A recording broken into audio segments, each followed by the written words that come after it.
Welcome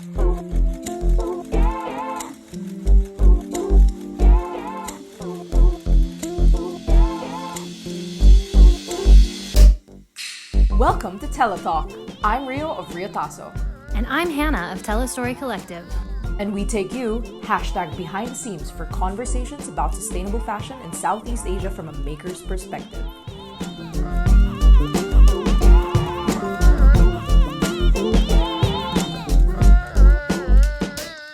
Welcome to episode 1 of Tela Talk. I feel the need to tell all of our listeners and watchers, this is actually the second time that we've recorded episode 1, because the first time I tried to screen record this Zoom session and I accidentally recorded just Rio's face the entire time that both of us were talking. So we're trying again. Hopefully this time both faces are here. Yes. Let's dig right into it. I'm really excited to get this podcast started. It's something we've really been talking about for quite a while, and it's so excited to actually be making it happening. Yes, let's go. I guess I just want to start off with getting a little bit of background, I guess, from both of us. Who are we and why are we doing this? So, Rio, for you, how did you get into the fashion industry, and what's the journey that led to Riotaso as it is today? Well, for me, I took up fashion design and merchandising in college. So, and after that, I wasn't even sure why I wanted to do that in the first place after seeing everything that the fashion industry does behind the scenes. So yeah, I finished college. I graduated fashion design. And as a student, I accumulated so much waste from projects alone. And that's where I realized I should be questioning the fashion industry, because if a student alone produced a room full of fabric waste with just projects, imagine how much waste the fashion industry itself produces on a larger scale. And that's why I started Riotaso, because I'm Rio and Riotaso is the Tagalog term for scrap fabric. So it's Riotaso. Yeah. And then I guess, like, for me, I want to know what the story is behind TELAstory Collective. Yeah. So TELAstory is kind of a giant accident, I guess, the way that it came about, because unlike you, I never went to fashion school. I don't have a fashion background. I don't even think I'm that fashionable as a person. Like, when I was a teenager, I didn't know the cool brands. So I guess that was sort of my introduction to sustainable fashion, because I just grew up on thrifted or ukay-ukay clothes, and I thought I was pretty cool. So I think that was maybe a little lead in. And I grew up, making things with my hands, doing a lot of sewing and weaving and things like that with my grandmother. So, I have some background there, but the whole fashion business thing just kind of happened accidentally. I was part of starting a livelihood project that was a screen printing shop, and employed women here in the Philippines. And from there, we just started getting so many inquiries from brands and individuals who wanted us to produce garments for them. And I was like, I don't think you understand what's going on here. Like, we were working with a nonprofit. So we were like this tiny 1-room little shop, like tacked onto the side of this nonprofit's building, like no aircon, very basic screen printing equipment, and like 4 people. And we were getting emails asking us, like, can you produce, thousands of units of whatever? And I didn't want to pass that opportunity up, because the longer I was here in the Philippines, the more I saw just the immense potential that's here for introducing sustainable fashion made in the Philippines, and the great resources we have here with all of the skilled garment workers. And it killed me to let those orders go because we didn't have the capacity to produce them. So basically, I just gathered a bunch of really awesome women around me who have a lot of experience in the garment industry here in the Philippines. And we created a full service design and manufacturing studio where we can make garments like start to finish, from the design. That's amazing.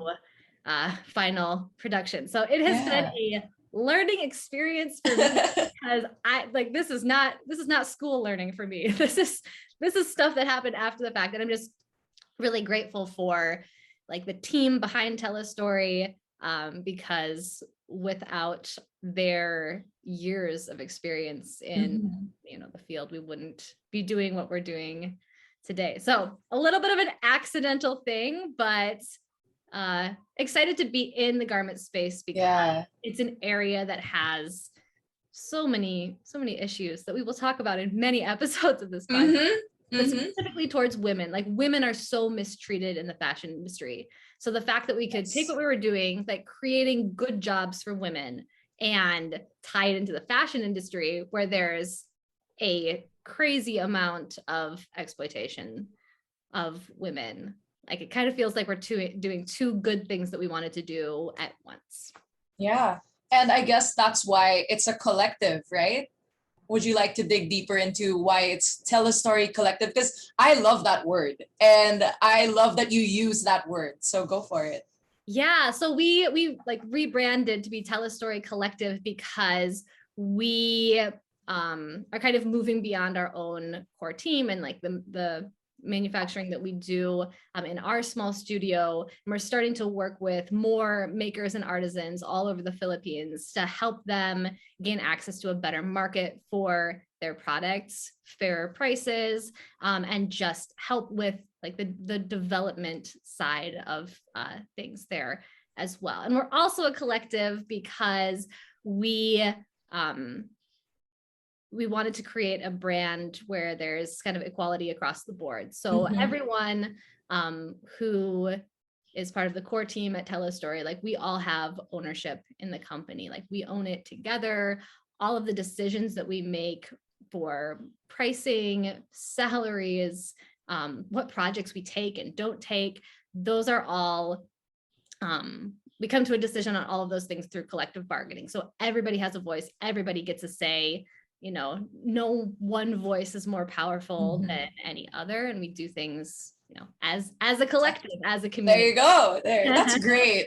I mean, I think I've mentioned this before, but I have never heard of or seen like a fashion brand or business wherein everyone is equal, wherein even your sewers are part of, let's say, the board members. You know what I mean? Like that's cool. And that's how it should be. It actually shouldn't even be a surprise. It's they make our clothes, and what we're wearing right now is because of them. So they are a huge part of everyday clothing that we wear. And so yeah, congratulations. I'm so happy that TELAstory is a collective and that the women sewers are part of the team as they should be.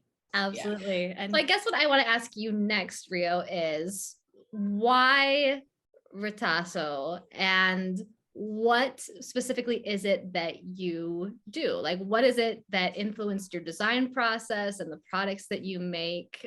What created your value system as a brand?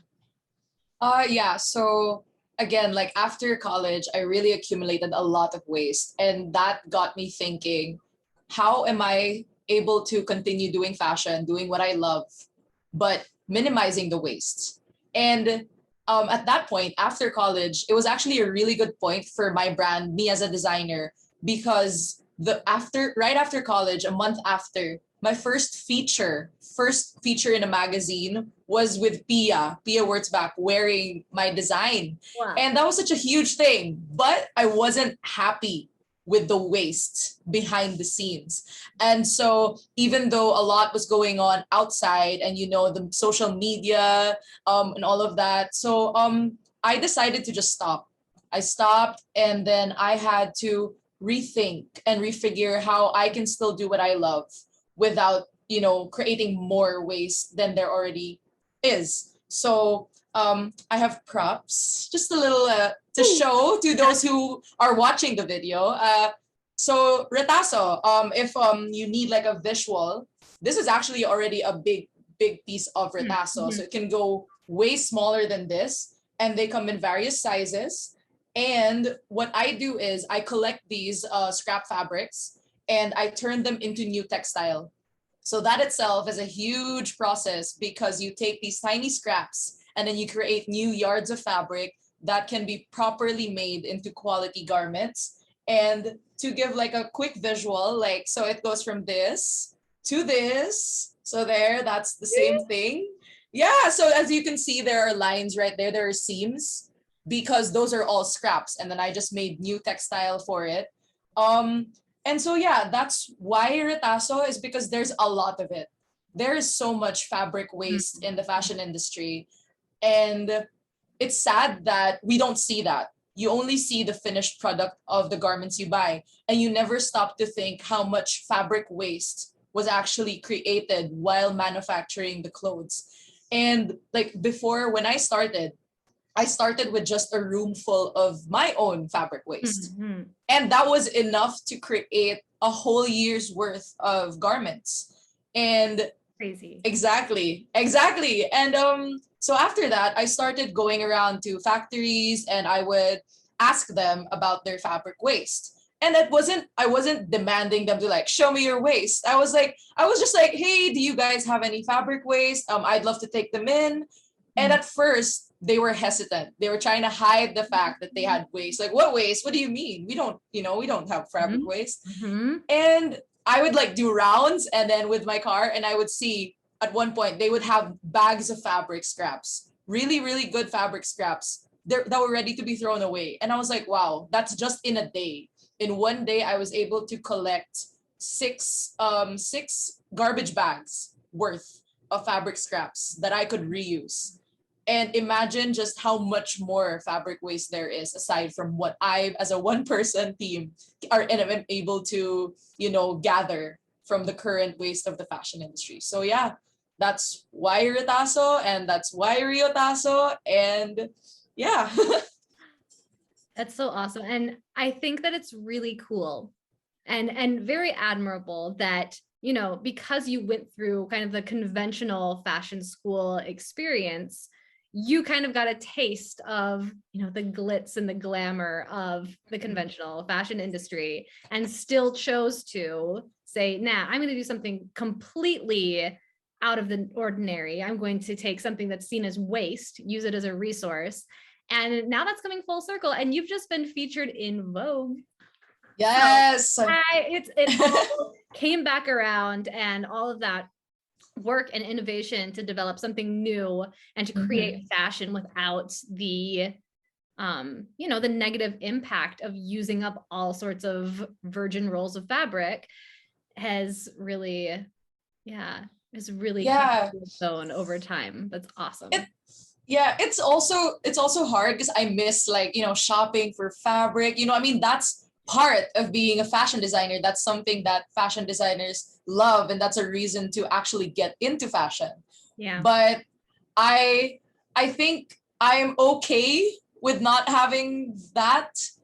Just thinking about what I can do creatively already with existing materials and fabrics, and create something new from them. That's a challenge I'm willing to take on because there's really a lot. And I think that's the bottom line of for Riotaso, is that there's so much waste. And since there is a demand for clothing, why not create clothing out of the current waste already? So yeah, I think, and I mean, in the Philippines, in not just fabric waste, our waste system is terrible in all aspects. So with that point, I guess I wonder now, why are you in the Philippines and why did you choose to start your business in the Philippines? Because at one point in my life, I wanted to get out of here. So yes. I always get asked that question. And what I always say back is just why not the Philippines? There's so much potential here in the Philippines, like I said, to really be a leader in certain areas of sustainable fashion. For one thing, we have an incredible amount of natural resources, just the fibers that we can use. It's a very biodiverse country. So, we can use cotton that's grown locally here. We can use fiber from the agricultural waste from the pineapple industry to make fiber that couldn't be turned into clothing. Even things like sugarcane and banana fiber and things like that. So there's all of these natural and sometimes regenerative fibers and resources that we can use. Same thing with like dyes, natural dyes, plant-based dyes. Those things are readily available and can be used in a really responsible and regenerative way. They just need to be developed more so that we can really use them in a more commercial way. And then also just like the background that the Philippines has with the garment industry. You know, back in the 50s, when the Philippine garment industry was in its heyday, this is where all the big brands from around the world came to get their skilled sewing work done that would be better than anywhere in the world. Like you had brands that were bringing in like their denim factories and like shirting with like tiny tucks and details. Like those factories were here in the Philippines because the sewing skill level was so high.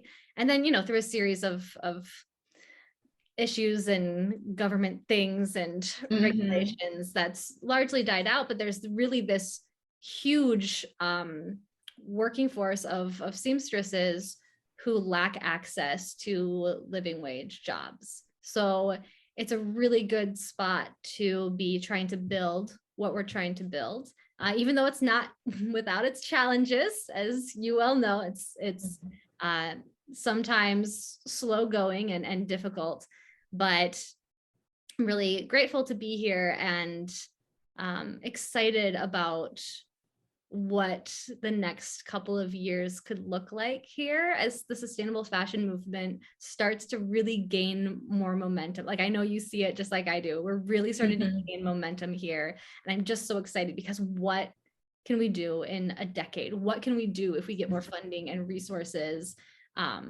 behind finally matter? Yes. It's just a matter of waiting it out and like, pushing through and really believing in what we could do if we can change certain aspects of the industry from the inside out. What are some of the specific challenges that you've had with Riotaso in the last year of the pandemic? And like, how do you think that I don't know, relates to or contrasts with like the larger, like what's been happening in the garment industry at large during the pandemic, because it has been dire. So I guess for Riotaso, for the brand, what I lost a lot of was physical interactions, with people being at bazaars, because that's how I started to put my name out there. I would join bazaars as the only stall that would have clothing made out of recycled fabric or, retaso and all of that, and showing the techniques. I even at one point set up my sewing machine to explain how I do things, because I would always get questions about pricing. And I realized that's because people don't know how clothes are made. They don't see that part. And I wanted to be showing them that so that they know how it's made, how clothing are made, and why they are priced the way they are priced. So I missed that and I lost that, because that was every weekend for me. And every weekend, it was like, I'm showing my creative side and at the same time educating others on what sustainable and ethical fashion is all about. So I lost that. That was a huge part of it. And I had to download TikTok. That was another thing is I was like, am I ready for this? I think I have to download TikTok to keep going. And it helped out, I was able to tap into this fun little online world and figure out how I can bring Riotaso and my crafts online and be able to sell it online. And I realized that since I am really invested in the what do you call this, the communications that I have with people, I really like talking to people and explaining what I do. I realized that what we lack is providing them with clothing that is made for them. Yeah. And so what I decided to do was, instead of creating a bulk bunch of pieces, not sure if anyone's going to buy them, having to deal with excess, excess stuff at the end of the day, which, defeats the purpose of saving the waste and turning them into new stuff. I decided to partner up with local tailors and skilled seamstresses and bring the quality of clothing made for you, tailored to fit you online. And so I became the person that people talk to, like, hey, I want a jacket. I can't buy one right now. Can you make it in my size? And it's still made out of Riotaso. But you also provide jobs to skilled tailors. And yeah, so it goes full circle, and it ties together what I do, which is using fabric waste, at the same time providing jobs to those who are very, very skilled that we just don't see behind the scenes, and providing clothes that people will love and wear forever because they were part of the whole process from start to finish of creating the orders, the garments that they asked for Riotaso. So yeah, from nothing, because no more bazaars completely, to getting scared about downloading TikTok, and then figuring out what the market wants and needs, and trying to tie it together with how I can still do that responsibly and consciously through Riotaso. So, Well, yeah. I'm so glad you downloaded TikTok, because I feel like your TikToks are a service to humanity. Everyone go watch them. And like you've been able to reach a new audience too, like through TikTok, talking about sustainable fashion during these years of pandemic, when I think it's especially important because of like what's going on. Like we need to talk about the fact that there are garment workers that still haven't gotten paid, like since the beginning of the pandemic, by big brands, while big brands raked in record-breaking profits. Like we need to talk about the fact that the pandemic has kind of been used by brands to hide some of their waste issues. Like we just saw an immense amount of fashion get like dumped in the desert in South America. These are things that we have to really call out. Like, we're in a global crisis, and there's a lot of noise. There's a lot of these things could slide past us. And, it's important to keep talking about the stuff that matters and keep calling out brands that are engaging in unethical practices.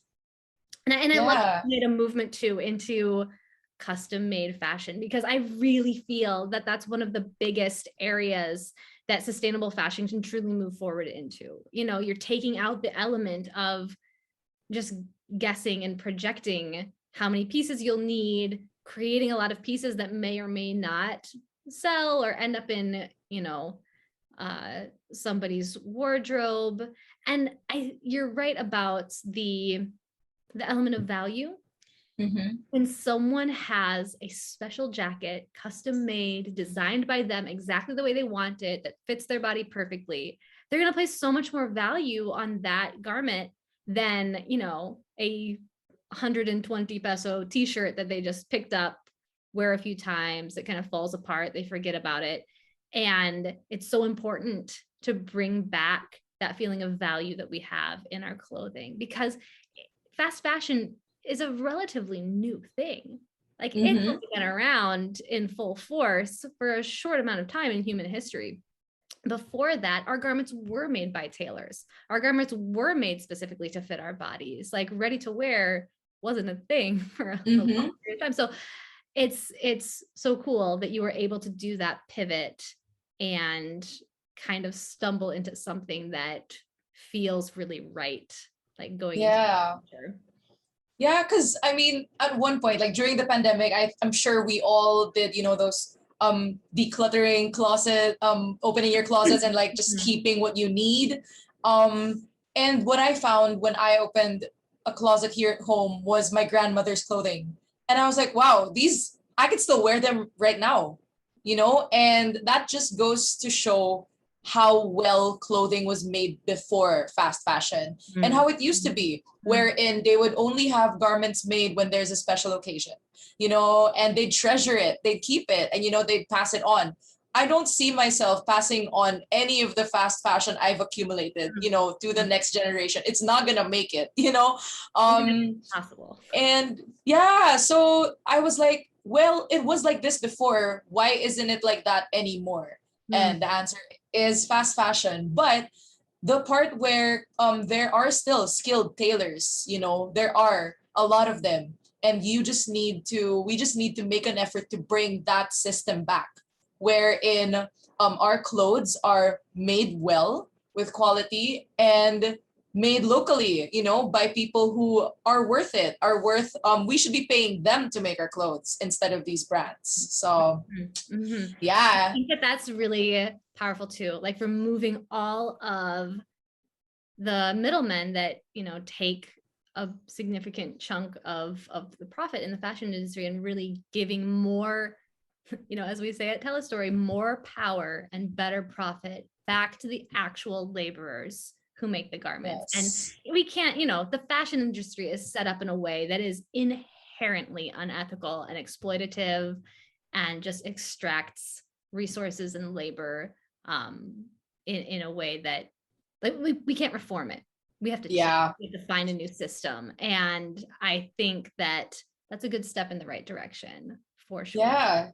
And speaking about like local and being fair, I saw this post on your Instagram, one of my favorite posts, where you mentioned that local does not always mean fair. And it got pretty heated in the comment section right there. And little space. yeah. Yeah, what was that all about? I think that we're going to have to do a whole episode where we talk a little bit more about the language that we use surrounding sustainable fashion.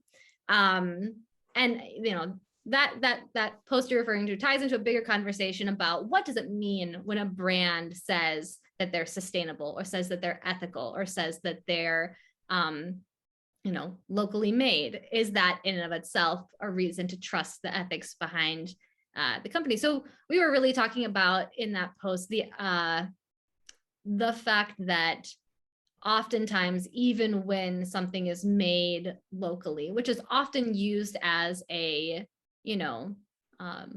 marketing indicator that it's something that you should support or buy, even if something is locally made, that doesn't guarantee its sustainability or the ethics behind like the cost of the item. So there's a lot of locally produced fashion that would love to support, because I'm always going to support local over anything else. But the current going rate for salaries for seamstresses here in the Philippines isn't a living wage. And so unless a brand is local, but also paying a fair wage, there's really no claim to ethics or sustainability there. So really, all that we were saying was, if something's made locally, that doesn't necessarily mean that it's made in a fair way that treated the workers properly. And there was a lot of kind of pushback on that idea. So what that tells me is we need to really start having conversations about greenwashing, about fair trade washing, about I don't know, even like feminism washing from like some brands that are out there.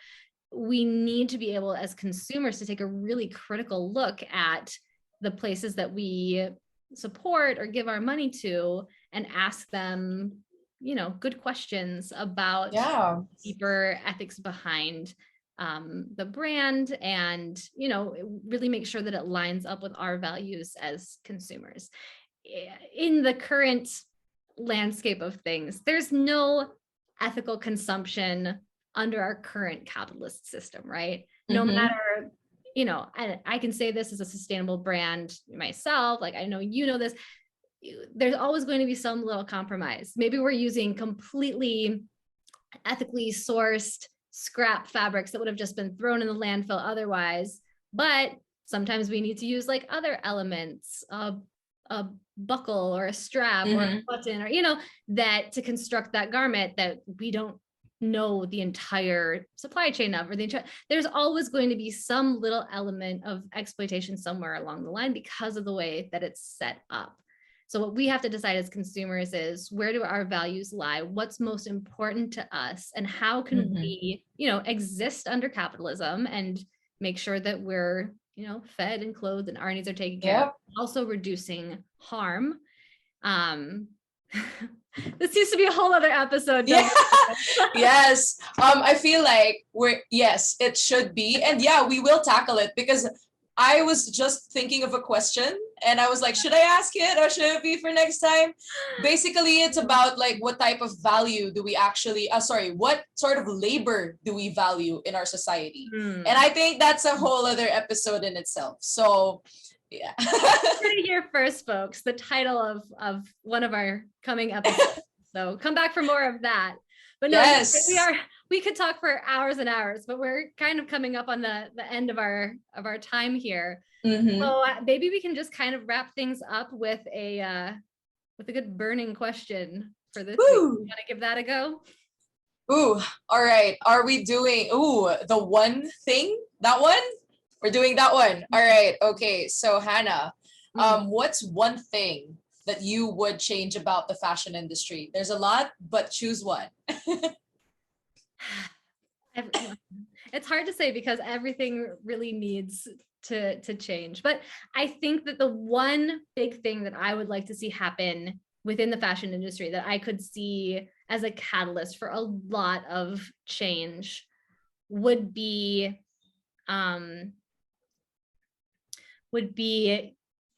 giving both the labor and the voices of the people who make our clothes more attention. Because if you look at the number of people who control the narrative of the fashion industry, your CEOs and brand spokespeople and models and influencers and all of that, it's a huge portion of people who are disproportionately profiting off of the fashion industry. And they're the ones that are the face and the voice of the fashion industry. But there are far more, just in sheer number, of laborers behind the scenes who are actually creating the garments. And if more of what that looked like and was exposed and more of those voices were heard, I really feel that could start to cause a lot of change within the industry. Because once you know all of the stuff that goes on in the background, you really have to change your perspective, and you can't help but really become an advocate for creating a better world for garment workers and a better system for the industry. So if I could magically cause something to happen within the fashion industry to ignite some change, I think that's something that I would pick.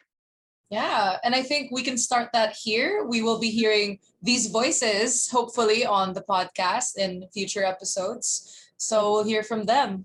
What about you, Rio? If you could choose one thing within the fashion industry to spark some much needed change, what would you choose? I guess there's a lot, but to start, I would really like to ask for transparency.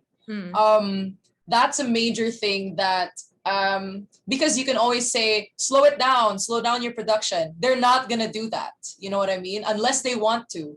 So for me, it's really transparency. At least be honest with how you do things. Be honest to your consumers. Be honest with how you operate. Because ultimately, the consumers have the buying power, and they deserve the right to know how their clothes are made, who made their clothes. And if they choose to support you, that's on them. Yeah. So just simple transparency. Be honest. It takes a whole lot to make happen, right? Like, it takes activism, pressure on brands, legislation from governments. It takes personal responsibility from brands, and there's so much that goes into it. But yeah, if we could get to a point of having greater transparency.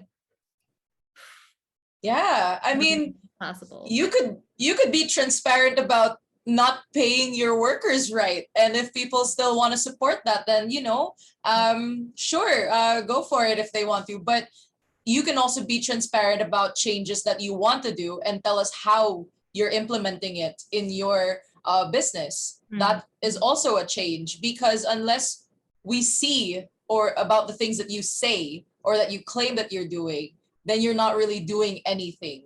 And just stop wasting our time. It's either you yeah, I guess that's On a it. sustainable t-shirt. Yep. Yeah, that's a great answer to a burning question. And I would love to hear from our listeners. We don't know yet if that's just going to be our moms or we hope you're out there. But if you're listening or you're watching, we would love to hear your take on that question. What's one big thing that you'd like to change in the fashion industry? So I think we'll make a little